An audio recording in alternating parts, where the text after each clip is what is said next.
આપણા મહાન સંતો એવું કહે કે ભાઈ જેને સાચું સમજાણું એનું ચિતડું ચોરાણું, મનડું રંગાણું.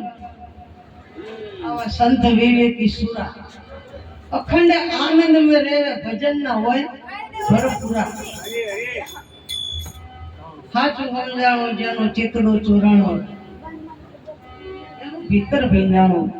સદગુરુના શબ્દો જેને જો વાગી ગયા હોય તો એનું ભીતર ભીંજી જવું.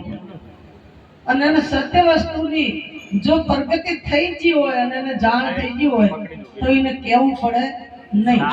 ફાકરને એમ ના કેવું પડે કે હું ગરી છું, કારેલાને ના કેવું પડે હું કડવું છું, કારણ કે બધાને દેખાતું જોઈએ. આખી જગત ની અંદર ઓલા બાપુનો સત્સંગ સાંભળ્યો, આપણે પેલા બાપુનો સત્સંગ સાંભળ્યો, પાંડથી તે ઠેઠ ચોટી સુધી અગમ નગમ ની વાતો કરવી હોય, હદ બેહદ અનહદ ની વાતો કરવી હોય. પણ વાતો કરવાથી શું કરવાનું? એક છોકરો હતો કે ભણવાનો તો જો એને 10 સુધી બોલતા આવડી ગયું. એટલે ઓલા બીજા જાતા હતા એ છોકરા બધાને કહે શું કેમ ભણવા જાવ? હું નહીં ભણવા જાતો તો મને 10 સુધી આવડે. તે થોડું થોડું છોકરા બંધ થઈ જાય. પણ માસ્ટર કે મારું બધા આવતા ને એટલે ભાઈ કે તમે આવો ને, ક્યાં નથી ભણવા આવતો તો કે 10 સુધી આવડે. તે કાલે એને લેતા આવો.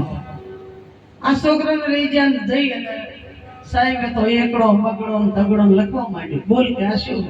કે એ મને નહીં આવડે. કે બોલતા આવડે ને પણ આ લખતા આવડે. એમ આપણે સત્સંગ કરવો છે, હા ફરવો છે. કોની દુકાને જ્યાં કે નહીં તો હાર ને સેટ ને વેઠ્યું ઉઠ્યું, પણ આપણે ઓર્યું કેટલો? સામે તો સત્સંગ કર્યો કેટલો, આપણે સાંભળ્યું તરબોર થઈ ગયા, પણ આપણી અંદર કેટલું ઉતર્યું એ આપણે પેલું નક્કી કરવું પડે. એમ સદગુરુનો શબ્દ જો સમજાણો હોય ને તો ભીતર આપણું ભીંજાવવું પડે. મને ડાક્ટરે ના પાડી છે પણ છતાંય ભાવ